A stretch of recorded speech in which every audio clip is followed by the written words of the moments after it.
This really is the life here at the 2016 ASB Classic, and on day 3 fans were treated to a familiar face and Grand Slam champ Svetlana Kuznetsova when she took centre court against qualifier Tamara Pasek. Well, let's have a look at the highlights of the first set. It's really all Tamara Pasek. We saw glimpses of the Kuznetsova who wanted to take the match to her opponent. The way she mixed it up and got to the net when she could. Pasek had an answer for everything.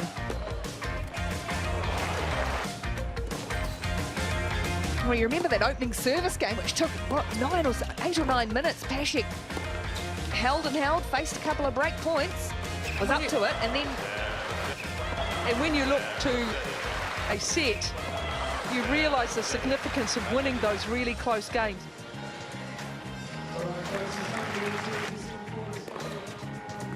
But it was Pasek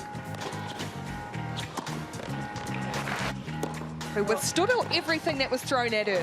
Well, full credit Kuznetsova. She changed her game early on in the second set, decided to be more aggressive, tried to mix the ball up. Pasek equal to the task. She was too good today. And what impressed me about her was her ability to be patient, to work her point, and to make Kuznetsova play that extra shot, which forced 3 or 4 errors like that. And at the end of the day, that was the match. Players talk about playing in the zone when everything they do seems to work, and there the reaction from both players. Tamara Pasek makes the quarter-final of the ASB Classic for 2016. One of the most talked about players of the tournament so far is Naomi Broady, the powerhouse from Great Britain, as she took on the Latvian qualifier, Jelena Ostapenko. So much of it about positive reinforcement, is it? You were getting there. Andrew Fitzpatrick was showing because he was right. Well, he is right, because the percentage of first serves went up dramatically for Naomi Broady. And the set was patchy from both players, but it was still very competitive. You just got the feeling that Ostapenko could get the return of serve back. She had an opportunity to play her way into the point. More confident off the ground than her British opponent. But I'm interested in the negativity coming from Broady at the moment. It wasn't a bad set. Game first set. Broady, she really looked out of this for a while. Ostapenko served for the match. Oh, that's what makes tennis so exciting. There's always some drama going on, and it's how the players react to that that becomes interesting. Broady reacted well, her anger and frustration.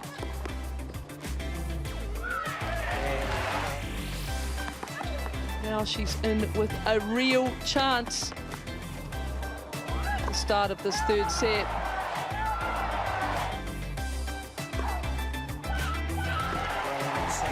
As we go through some of the roller coaster. Well, what a match this was. It had everything, both players getting anxious, tightening up, endeavouring to move each other across the court.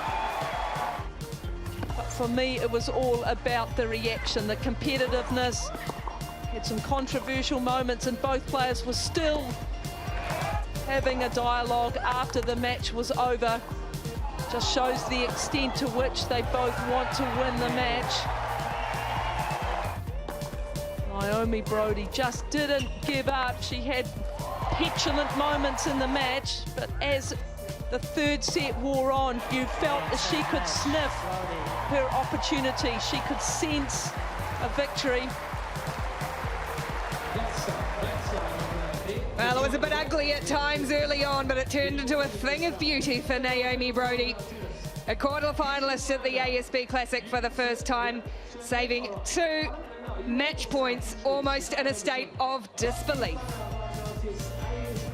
As we look at the third set statistics, sums up the match. The unforced errors, there wasn't a lot to separate either player. Ostapenko with more winners.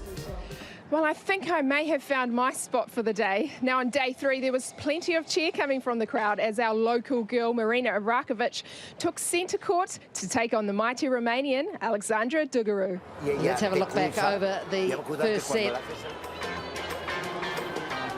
So it was pretty much very even from the beginning on. A little bit of a variation from both players. And Dulgheru needed a bit of time, I think, to get going as well. Nice pick up there from Marina Erakovic. The reason why Dulgheru won that first set, she just made the most important points, the big points. I think she was more stable and made better decisions. What Erakovic has to do in the second set, if she wants to win, is she really needs to cut down those unforced errors, but still try and play aggressive, go to those sidelines. But Here are the highlights. she did not want to give away what she was the most happy with in her game. What I was the most happy with her was the way how composed and calm she stayed throughout the match, and she really threw in those backhand and forehands down the line a lot. I think that's where also a big difference was between the two players. She went for those down the line a lot more than Marina Erakovic, and obviously less unforced errors. She moved very well from side to side, and she peaked in the second set, the Romanian, with her tennis, not making any mistakes and just making right decisions, taking right decisions. She certainly enjoyed her time on center court. Here are the match statistics. And there's the unforced errors there, which have been piling up with Marina Erakovic. That was not the case last night when she played 47. It's just too many. A lot more winners also from Alexandra Dulgheru. So a very solid match from the Romanian. And she's facing Julia Gerges now, which is going to be one match we're looking forward to.